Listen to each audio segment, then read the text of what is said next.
Good afternoon, everybody. Fortunately, I'm no longer on the State Building Code Council.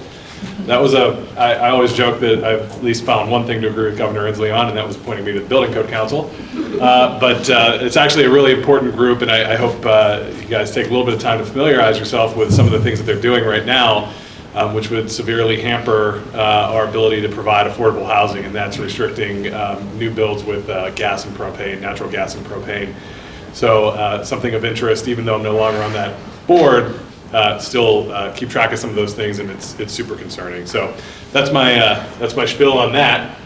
And so I am happy to be here though today to talk about the state of Mason County, give you some updates on some important projects that we've been working on, introduce some new faces, and hopefully have some time to take some questions. Mariners' first pitch is in about 8 minutes. I'll do my best, okay? So Mason County at a glance. So we're in a strong financial position heading into our next fiscal year. We had our first budget workshop yesterday. And so one of the things that we're proud of, and it's Commissioner Trask is here, she represents Commissioner District 3 and is a great partner on the commission. One of the things that we're really proud of is for the past 2 fiscal years, our past 2 budgets, we have not raised the county portion of your property taxes, either on the property side or the road side, and are doing our best to provide a little bit of relief there, live within our means, and provide critical services that you all rely on without affecting your property taxes. So when you get that property tax bill in the mail from Lisa Frazier, our great treasurer, and you see it going up, it ain't us, sorry. It's things that you voted on and other levies that are out there, and so but we're doing our part to hold the line, and we're pretty comfortable with the financial position that we're in, and that's thanks to strong leadership like Commissioner Trask's on the commission. Our priority though remains funding key services like our mandated services, law and justice, investing in staff retention and training, and it's an ongoing thing that we keep our eyes on throughout the year, but in particular looking for ways to invest in our staff and those mandated services when we get into budget time. We are also, it feels like we're constantly negotiating collective bargaining agreements. We have about 13 bargaining units in the county, and so you know, the staff portion of that it's a big lift for our staff, and we're currently going through a non-represented, so this is the non-union side of the house. We're going through a salary study there to make sure that we're keeping pace with the market in our comparable counties, so that we can continue to retain all the great staff that we do have, and also that we're able to attract and recruit for key positions when those open up. Another focus for us is we're also investing in our information technology. Our IT infrastructure is really critical to ensuring continuity of services, whether it be during a national disaster or hopefully not, but a cyber attack of any kind. And so we're working on improving that, but it also is important for improving customer experience. So all of you are not just constituents to Commissioner Trask and me, but you're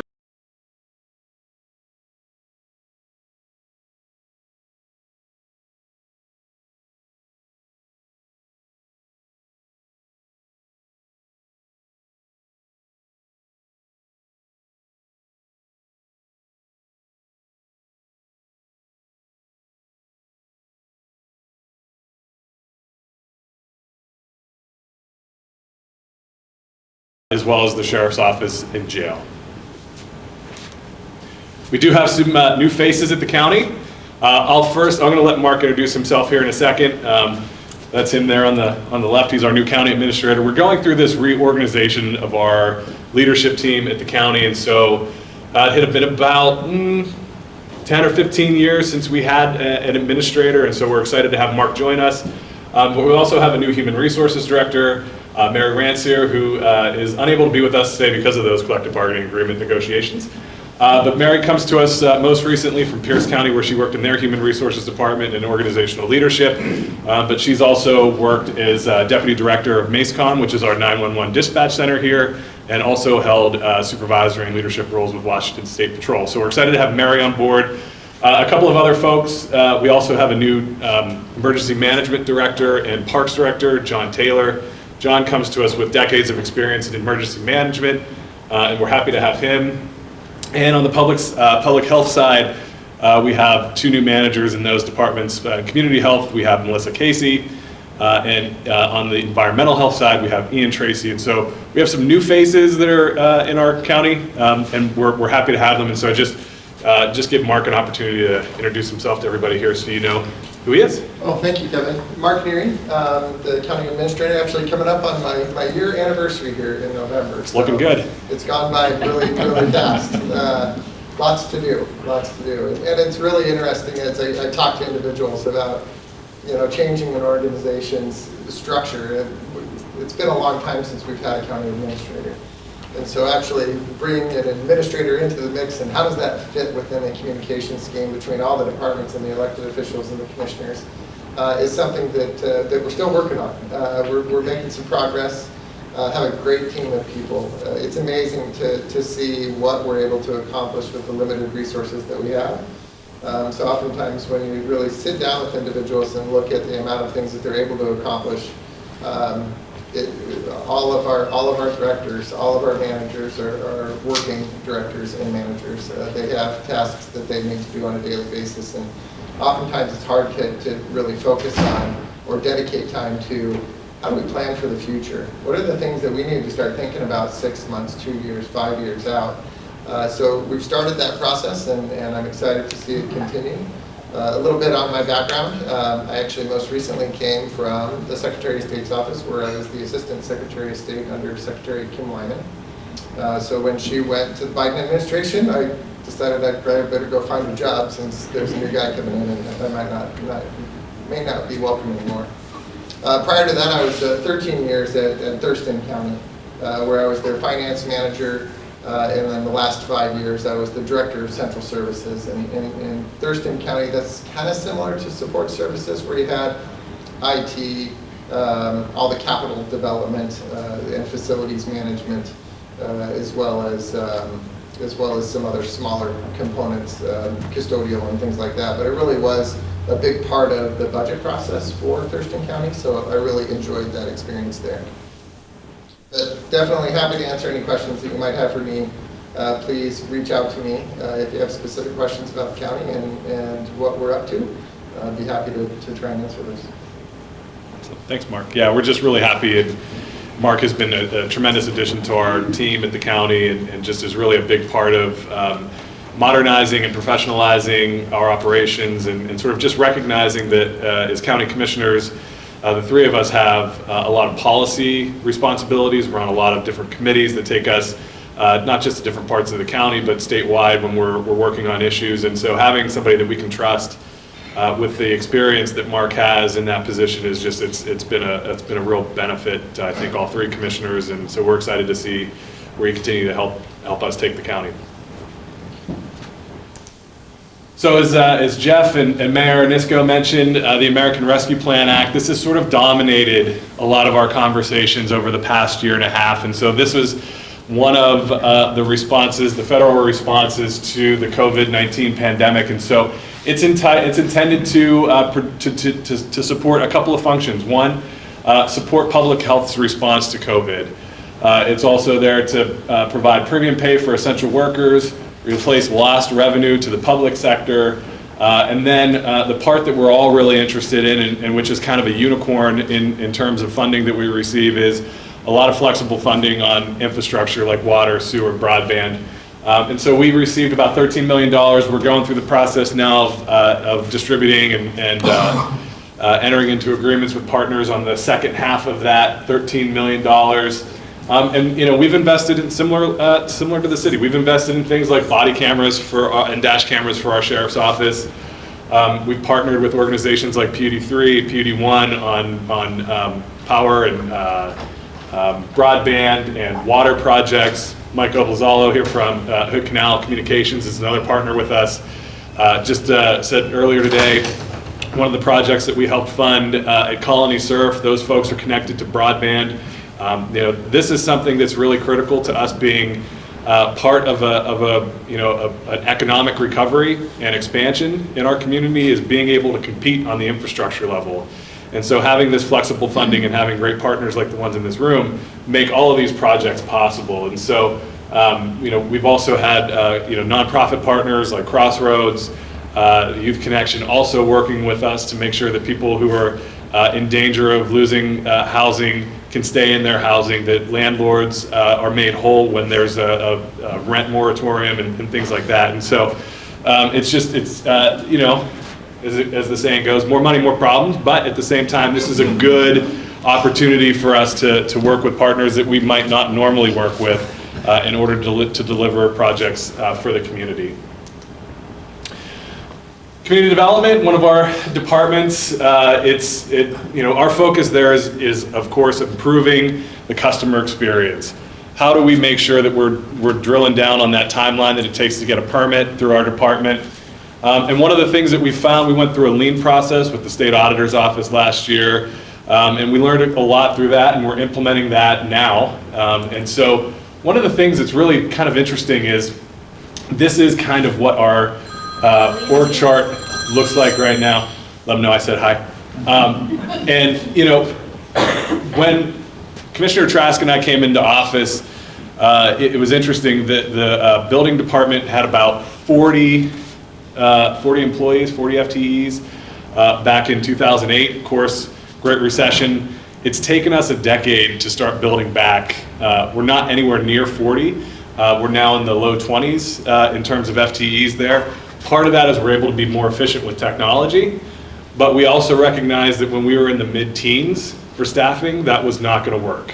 And so we've had to make a significant investment in that department to get it up and running and make sure that your experience is better, that you're getting served in a timely manner.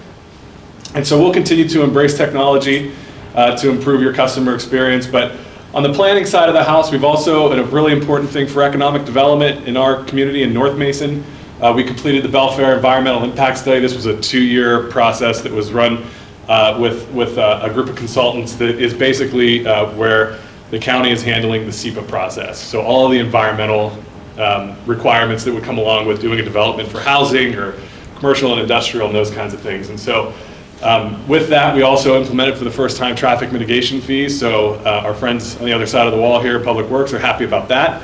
The people that live in Belfair and have to drive through that traffic, if there's new development, they're going to be happy about that when we're able to expand some of the capacity on the roadway and hopefully continue to work with the State Department of Transportation. And so that was all completed here earlier this year. And so a really big lift from our staff in the planning department. Public health, another one of those offices. You know, we're still focused on COVID. We want to make sure that we're doing everything that we need to support that effort in the community. But as we transition there, the state is finally starting to pay its fair share for foundational public health services. And so Dave Wyndham, who leads that department, is focused on how do we implement these programming changes, these funding changes to address chronic health issues in our community. And so we're going to have an emphasis on substance use disorders, behavioral health, homelessness, as we also shift to other things like diabetes and you know, some of the other more traditional heart related things that we're seeing in our communities that folks are struggling with as that funding comes on board. We've also completed a housing needs assessment. This is really important as we start to look at how we can address the issues of homelessness and partner with the city on some of these efforts so that we have a one county, one community response to address the issues that are associated with homelessness. We've also implemented a countywide clean water district. So as you know, our shellfish industry, our aquaculture industry is really critical to our economy. It provides a lot of jobs. Clean water is also really important to our recreation and tourism industry. And so we want to make sure that we're taking care of the water that we have, that we're improving water quality. And so what we did was we merged all of our shellfish protection districts into one countywide clean water district. This is where we did charge you a little bit on your property tax bill if you live within the boundaries of the clean water district. There's a $5.06 per parcel fee. We're very exact on that. And so this goes to support staff and will allow us to go out for other additional grants at the state and federal level to work on clean water projects. And then finally, our public health staff is renewing their focus on communication, again, as part of that COVID transition, and redesigning our website to improve accessibility and just make sure that we're communicating effectively as we try to shift focuses back to more traditional public health work. Public Works, our Public Works department is split into two. So we have our utility side and our road side. On the utility side, our big project, you may have read a little bit about it, we're extending sewer in the Belfair urban growth area. This was something that we have worked on for several years, kind of hand in glove, not just with the private sector, but also with our legislators in Olympia. And so they were crucial in getting funding to us through the state's capital budget, which translated to Public Works Trust Fund money, which Mr. Trask is a representative on the Public Works Board and has been a really strong advocate for infrastructure projects, but also was able to help us work through some of those intricacies of working with the Public Works Board. But this is to help support growth that we know is happening in the Belfair urban growth area. And so we have 344 single-family and multifamily housing units planned, and some additional commercial industrial work also going through the permitting process. The other big ticket item on the utility side for Belfair is that after nearly a decade, the state auditor's office removed the financial and accountability finding that we had on the sewer system.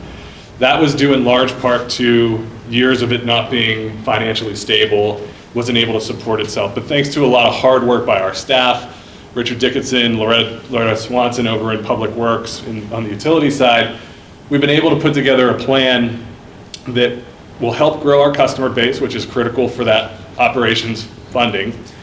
But we're also building a reserve that will help retire all of the original debt on that system by 2027, right? 2027, yeah. And so, right around the corner, right? And so, the state auditor's office, when they came through finally this year, they recognized all of the hard work that went into this. They recognized our commitment to that plan, and we in the county we were rewarded with having this finding removed, which is a huge win for us and the taxpayers. We're also making system improvements to our Russellwood and North Bay systems. Again, hats off to our legislative delegation for putting that funding together for us. And our transfer stations throughout the county are experiencing a huge increase in volume, and like a lot of other industries, we're struggling with staffing there, and so we're continuing to manage through that.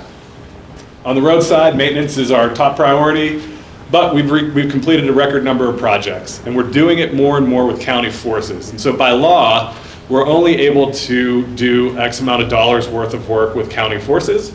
And so we're starting to maximize that. And so putting our road crews to work on some of these projects has been a lot of fun. And you can see culvert replacement up on North Shore, some gravel road conversions, which is really impactful for folks out in the rural parts of the county where they live on those primitive roads. We're able to chip seal those and make accessibility and safety improvements there. And so we're going to continue to do that. This past legislative session, we've also secured additional funding for the State Route 3 freight corridor. Some of you might remember that that's the Belfair bypass. So that is continuing to move forward. Another $12 million increase in funding there from the state, and so we're grateful for that as well. WSU Extension is another one of those offices that falls under the commission.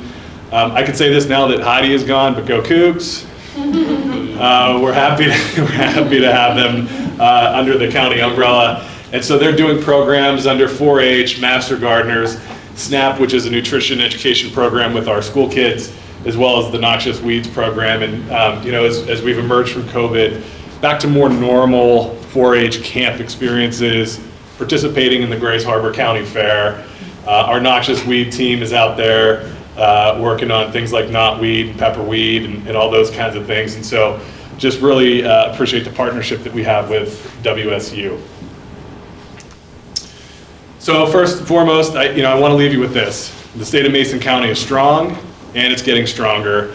And it's because of partnerships like the ones that we have with the Chamber and many of you in this room that are crucial to building a thriving community, that we're grateful to have you as part of our partnerships. And so we want you to keep in touch, mostly with Mark, but Sharon and I are also happy to work with you. And so if you have any questions, I'm happy to answer those. But I did just want to say congratulations to Deidre. Really, happy to see you taking over the chamber, and excited to see which direction you take it. So congratulations. Thank you very much.